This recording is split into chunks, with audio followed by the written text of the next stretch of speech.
Phoenix Resurrection #1 by Matthew Rosenberg and Lionel Francis Yu.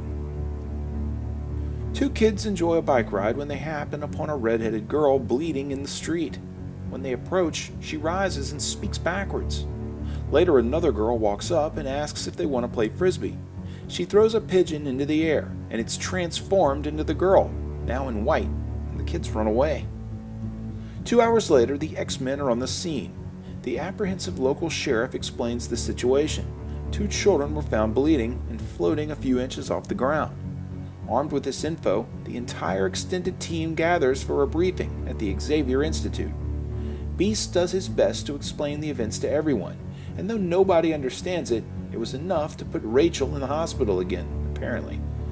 Further, 3 arbitrary spots displayed odd energy patterns: New York, France, and the North Pole.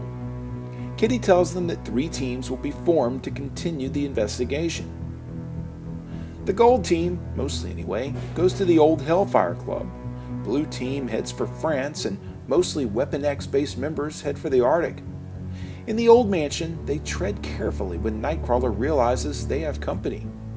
In France, they walk up the stairs when Rogue is attacked by some freaky, scary lizard guy. In the frozen tundra, they keep walking when they see old Wolverine walking towards them. Jubilee bites into one of the Hellfire guards, realizing that they're non-human. The X-Men attack en masse. Rogue takes a nasty spill from Lizard Man, but when the rest of them realize that she's out, they battle back. And as young man Logan closes in, Domino shoots him in the head.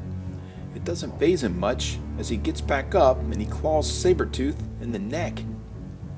Back at the Hellfire Club, the X-Men realize they're outnumbered.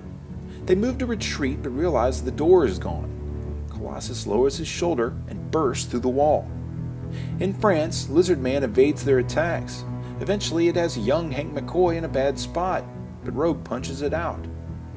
And in the snow, the Wolverine clone is slowly knifing everyone that gets close to it, till eventually Old Man Logan and his younger clone are all that's left. Suddenly, all 3 conflicts are immediately ended. The soldiers, Lizard Man, and Wolverine all disappear. But above all of them, the sun rages and they all look up to stare at it.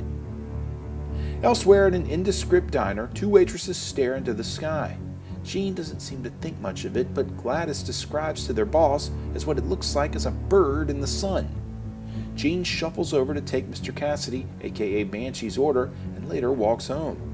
When she returns, she tells her parents she doesn't feel well and may take a rain check on dinner. But when they say that it might upset her guest, she answers the door, and there stands Scott Summers with flowers in hand. Clearly surprised, she looks at him, shocked.